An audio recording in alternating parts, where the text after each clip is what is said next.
Welcome to this week's episode of ADH Tea with me, Donna, all the things that unravel tea, and me, Sarah, Wheelie Mama, intuitive empowerment coach, speaker, author, and disabled mom of 3. Join us today as we chat about navigating Christmas and all the things that come with it, social obligations and social events in general, peopling in general, and recovery time after said peopling. Indeed. Sarah, what is in your cup and what is on your mind? Do we have to talk about it? In my cup is the most rancid coffee that I've ever tasted in my entire life. I don't quite know what happened, but it is absolutely disgusting, so I don't want to talk about it. And on my mind is Christmas and complete Christmas overwhelm and the amount of both financial battery and social battery I'm going to need to get through. And I have neither right now, so it's going to be fun. Donna, what's on your mind and what's in your cup? In my cup today is a tea that has sold out, and I won't be getting more because it's not being made anywhere. It's from a producer in Sri Lanka, and I literally have like 5 grams left of it after this. And I'm trying to drink it because it's really amazing tea. As previously discussed, I'm trying not to hamster it away. I'm trying to actually enjoy it while it's good to enjoy, even though it'll probably be fine. But yeah, I shouldn't just leave it to sort of wither, and it's not going to wither, but like be forgotten. That's better. That's a better way of Have putting it as a reward after you do a task that you really don't want to do. That's a good Reward idea. yourself with a nice cup. Like my tax returns. Make your tax return. That's exactly what I was thinking of. I've been in a tax return cave recently, so that's why. And what is on my mind? Christmassy things and all. As you said yourself, it's all the social obligations and expectations that are put upon everybody around the festive period. And it doesn't even just mean Christmas Day, it's even after that, like New Year and everything as well. There's a lot of, again, expectations, which can be very demanding, and it can be a time that you feel like you need to mask again, even if you've done a lot of work and done all the things. You kind of feel like you should do these things, and should is not a good word to use. No, definitely not. It is. It's definitely hard. And dare I say, when you have kids, it almost becomes a little bit easier because we are in the frame of mind now where we're gonna like make our own traditions and make our own memories for our own kids. And like it's actually quite handy because we now say like the kids aren't gonna want to wake up, open their presents from Santa, like leave their toys to go and spend Christmas somewhere else. So that is like I'm fully on board with that, because the less peopling I have to do, the better. It can be hard, and especially if I mean, I don't know what your family are like, but my family are quite big personalities, quite strong personalities, all very different, but very strong and very opinionated. When everybody's together, it can get very loud, it can get very intense. I mean, it's all well meaning, but it's very intense. And sometimes it's easier to just almost detach. I go in now from a place of observation rather than participation. Okay. Because observing takes a lot less energy. I mean, it still takes a lot of energy, but it's a lot less than trying to, one, have your voice heard, and two, have your opinion taken on board, because they never will. And I think that was the one thing when I realised they're never going to appreciate my opinion because they think so differently. For me, that I'm just trying to shout into the wilderness. Anything that isn't their opinion doesn't exist, essentially. So, and they're all lovely people. I'm not bad mouthing anybody, but it just is how it is. And when I realised, like, I don't have to convince you that my opinion is right. My opinion is my opinion. Your opinion is your opinion. And I will just observe and give you the stage to do your thing, and I'll just watch. It's a lot easier that way. Yeah, I think with us, it's a little bit different. Every few years, my folks go over to New Zealand to see my wee sister. She's in New Zealand. That's why they go there. So this year is one of those years. So they won't be here. So it's just gonna be us. We normally have quite a chill day and just do Nice. whatever we want to do, which is really nice. And it's one of the very few days of the year that I don't beat myself up and go, I must be doing this thing. I should, there we go, there's the word should. I should be doing this work thing or this other thing and all these things that I make up that I should be doing in my head. Mhm. I take a lot of that pressure off me, so it can be quite nice in that way for me. Again, also one of the few days that I will not deliberately make sure that I don't put an alarm on and just sleep for however long I want to sleep. And Yeah. I realize also that's quite a bit of a luxury because, we don't have any dependents who Mhm. get all excited about all the Christmas things. So yeah. I was just thinking I can't even remember the last time I set an alarm, but it's because I have three human alarms that come in and wake us anyway, so don't need one. And the only day that they lie in bizarrely is a Monday morning. You have No. to like drag them out of bed on a Monday morning, but the rest of the time, Saturday, Sunday, they're up at the crack of dawn. Yeah, that's quite interesting. Yeah, Christmas Day, since the kids were born, we always stay at home on Christmas Day, and then it's Boxing Day. The family stuff happens. Ah, okay. Luckily, I was the last in our family to have kids, and the others kind of set that tone that it was Ah, socially okay. acceptable to not be with our parents and stuff on Christmas Day. Like, Mhm. they have their own families now, so I was quite happy to follow that lead. It's a bit of a challenge because the day after Boxing Day is then my husband's birthday. Okay. So, and he is quite drained by social situations as well. So then I always feel kind of bad because it's like the next day when I'm in full recovery mode is his birthday. So then that adds another layer of expectation. And he's pretty low key about birthdays, but I like to celebrate the people I Hmm. love. So birthdays to me are a big thing. Hmm. Then I always feel bad when I'm like in recovery mode and half his birthday is over by the time I feel ready to like celebrate. So you're putting your shoes on yourself and he's okay Yeah, about it. He's okay with, being chill about it. So totally. maybe Yeah, he enjoys that half day of chill. he's totally fine. And I mean, this year, he's going to love me for saying this, but this year is a very significant milestone birthday for him.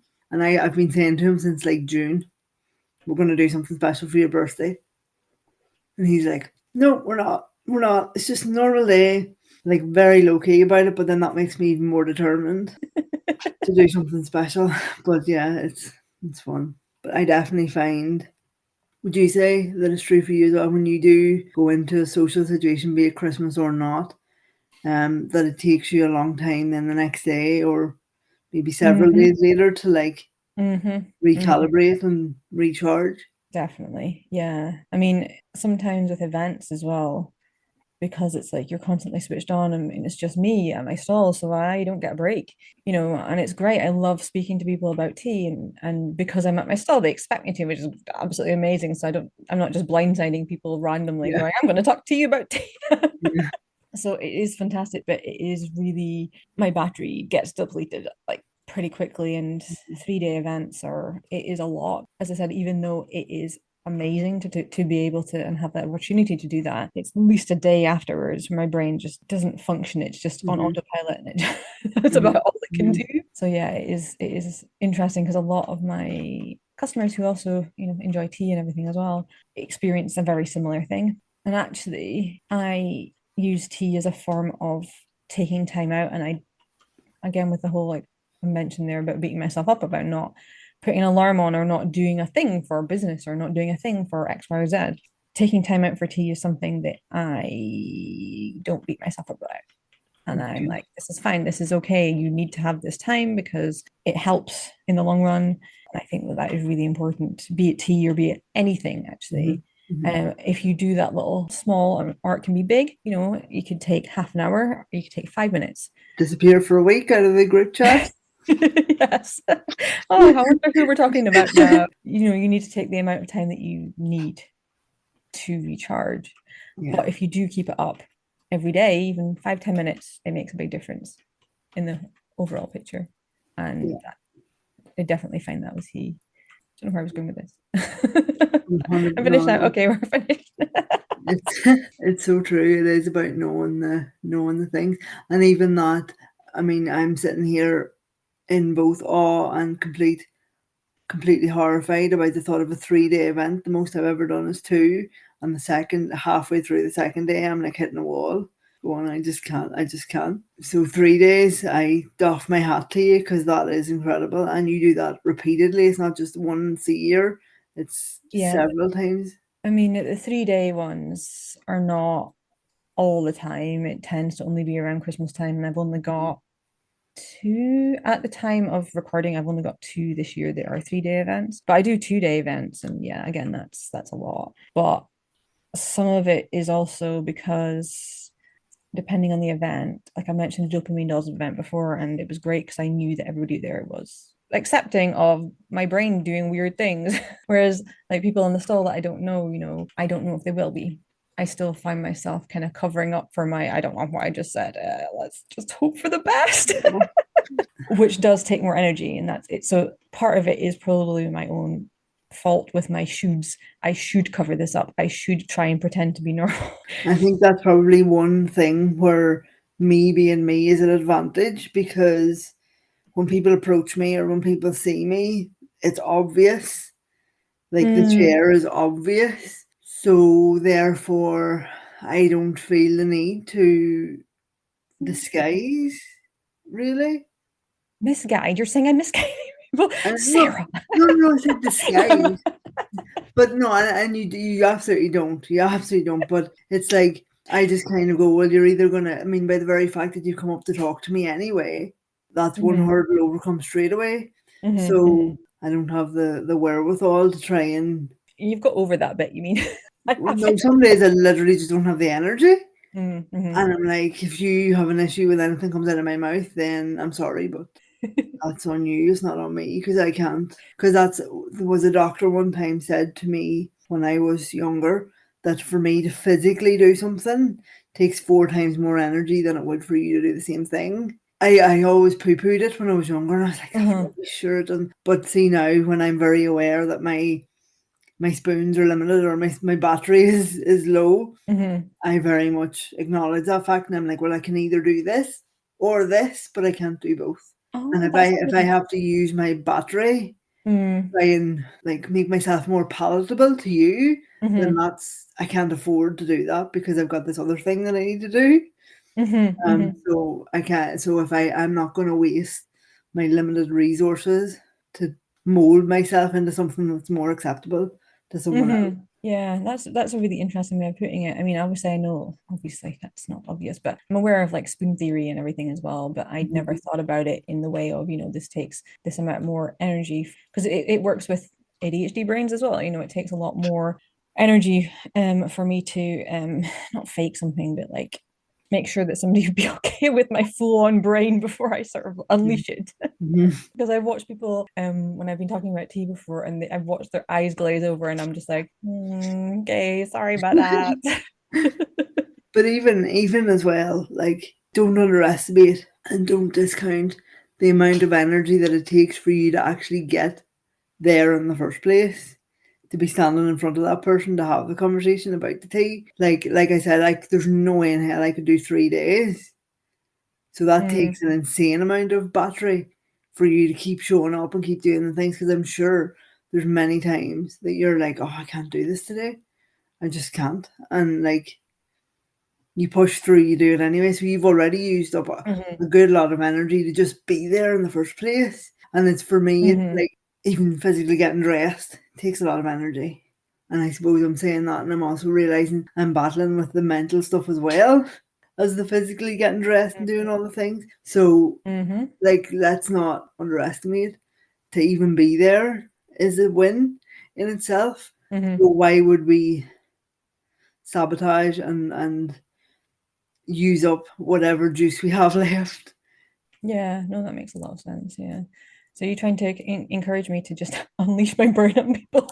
Yeah, 100%. Like, I mean, and even think about like not obviously childhood because children are cruel. A lot of them are, but in your adult life, in the times when you were like, oh, I'm just gonna just do this and see what happens. Like, I'm willing to bet for the most part, it's been better than you expected in adult life. I mean, Um, I'm not too sure. Nothing's popping into my head specifically like that just now, but I had a thought before you started talking. So this is just like me. having an agenda again. Love it. No, Love it. I was just thinking about when I had my stall at the vegan event the other week, and there was actually a woman there, and she was talking to me about tea and everything. In fact, she was one of the people that came up to me, which happens quite a lot. I don't like tea, but I really like everything that, like my branding and everything. And it was towards the end of the event. It was a lot, and I think I just unleashed my brain on her.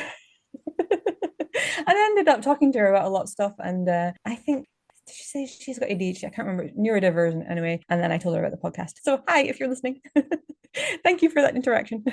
Sarah's broken things. I was waiting for the rest of that story. I was like, oh, that is the story. That's the story. No, that was it. I mean, obviously that was good. But no, nothing else is popping into my head right now. Because I think because my brain's on stall, what do I need to do for my stall and everything? And yeah, that's you've made a very good point there. Being openly yourself and just being you, like that gave that woman number one, it's opened her mind. And I mean, I hard relate because it's exactly the same as me. I only became interested in tea because I liked you. I relate to that, but also she then had the confidence to say to you, well, I'm neurodivergent as well. And like, Mm-hmm. that's not everyday conversation. You wouldn't just walk randomly into Tesco's and say to the woman behind the till in Tesco's, I'm neurodivergent. Like, I have that conversation quite often, actually. but see that, but that's that to me. That's your superpower because you crack people wide open because you are so like you really do have a magnetic personality. You really do, and I wish you could see it and feel it for yourself because you do crack people wide open. You open people's minds. You open their hearts, and then it feels safe to be yourself around you, and that's why it makes me so sad that you create a safety for other people that you don't feel for yourself. It's not right. It needs to change. I don't know what to say to that. No, but it's true. And like the more you can be yourself and are comfortable to be yourself, the more that ripple effect will happen for the people around you. So if you don't feel like you can do it for yourself, do it for that reason. Do it to give other people permission to be ourselves as well. Okay, let's see what happens this weekend. There might be people running away from my stall going, what is she doing? I need to No, leave here now. not at all. And actually, I think probably having the podcast as a conversation point will Mm-hmm. more easily open up that discussion. I Yeah. actually got a message from somebody the other day, a client of mine who I've had for years and years, who's been coming to me for sessions and things. And she found the podcast. I don't know whether she found it on my social media or whether she Mm. found it randomly when she was looking for a podcast. I don't know. But she's very recently been diagnosed with ADHD, and she said to me, I always knew that I liked you, and now I understand why we get on so well because, like, our brains work the same or very similarly. And she sent me a big long message about how hearing us is really helping her. So again, I was like, oh wow, Oh, okay. And that's me. I feel like a bit of a fraud because obviously I'm self-diagnosed, but I feel I have this whole imposter syndrome and like thing around that. But getting that message really gave me the courage to say, well, you know what? It is valid and my experiences are valid and mm-hmm. they do help. So it's okay to talk about it and it's okay to be Mm-hmm. okay with who I am kind of thing. So yeah. Mm-hmm. Mm-hmm. That reminds me of something somebody told me, and I actually cannot remember who it was that said this to me. If you're listening and you remember saying this to me, thank you, and let me know, send me a message. But somebody said to me, like generally neurotypical people don't question their brains like this. If you're questioning things, if you're thinking, wait a minute, I'm broken, that was just as I was waiting for the diagnosis, had a lot of that. And yeah, that's just what somebody said to me. And I was like, okay, that makes me feel a little bit better about it. And there is probably something here. It's not just me making stuff up in my head and having random conversations in my head and arguing with myself in my head. I was going to say, is that normal? But I don't like using the word normal. But just like even questioning it, even Because, sort of yeah. going, yeah, there's something here. I need answers. There's Yeah. nothing wrong with that. And yeah. Yeah, I wonder. And again, this is no disrespect to my neurotypical friends either when I say this, but I'm almost seeing like a neurotypical brain is like one train track, and a neurodiverse brain has loads of train tracks. All crossing all And over each other at the same yeah, time yeah, at different times exactly. and just Yeah, yeah. Sometimes bumping into each other. 100%. And like, and that's the very fact that we can have conversations with our brains and have like a two-way thing with our brain. Like that's got to require at least one or two things running concurrently for that to happen. Whereas if you're only got one single track to worry about, you're just doing the thing you're doing and you're not observing it, or you're just doing the thing. Whereas if you've got all these different tracks, you've got one, like, you've got an observing track, you've got a doing track, and you've got an overthinking, overwhelmed track. And you've got going, one that's in reverse, and you're like, oh, that one's far away in the yeah, background. How am I even yeah, supposed to keep track of that one? exactly, yeah, yeah. And it probably isn't, but that's just how I differentiate. I like Because that. I think I like that mental image. Yeah. it's like, I don't know, did you have you ever seen the thing? I saw it on, I don't know, it was Instagram or something the other day, and the lady is ADHD, and she said to her husband, "What do you think about when you close your eyes?" And he's like, "I don't think about anything." Or like, "Or what do you think about when you're sitting silently?" And he's like, "I don't think about anything." And she's like, "You what?" Like, and she couldn't comprehend the fact that he didn't have this like constant dialogue. Mm-hmm. And he's like, "No, I just know." Or maybe it was like, "What do you think about when you're washing the dishes?" And he's like, "I'm washing the dishes." It's like a very singular thing. And it's like, Yeah. "Oh God, when I'm doing the one thing, I'm doing this thing and this thing and this Mm-hmm. thing." Mm-hmm. Beating myself up by something happened 10 years ago. And like all the things are happening all at once. Yeah. So Yeah. yeah. Yeah. I've heard that before as well. I've heard of people just like nothing. I'm like, how? Yeah. How? Because How that's is that not, even I possible? Yeah. can't comprehend what that would even be like. Exactly. And even meditation, like, and I do meditate. But for me, meditation is being okay with the fact that there's a constant chatter going on in my brain and allowing whatever needs to be seen and Mm-hmm. acknowledged in that moment to come forward and be louder. Like, empty your mind of all thought. No, Mm-hmm. Mm-hmm. Yeah. impossible. Yeah. Because I no think matter how far I go down, there's still more stuff down there. that's one of the reasons why I resisted it for so long, because I was like, I can't do that. I can't. Mhm. What? How do you do that? That makes no Yeah, sense. yeah, yeah, So yeah, I think that's why I yeah. resisted that for so long. For Yeah. me now, it's just like being okay with the chatter. Well, it's not that I don't need to declutter my brain, I can't declutter. So Mm-hmm. it's just like I'll tidy it up to a level that it becomes habitable. And then I'll just sit there and and whatever needs focus will make itself known to me, and we'll go there. Thank you for listening. Today we talked about Christmas, social obligations, our social battery, recovery time, and noisy derailed brains. As demonstrated by the end of the podcast. So thank you very much for listening to this week's episode of ADH Tea. You can find me on all my Unravel Tea socials and Sarah on her Wheelie Mama socials, mostly TikTok. All the links will be in the show notes. If you could also possibly subscribe and let us know what you think, leave a review. That is amazing, and it gives us a bit more visibility across all the podcast platforms. And we're now on Apple, so you can leave us a review there as well. Thank you, Sarah, for that. So yes, we will be back in your ears next week. So goodbye for now. Bye.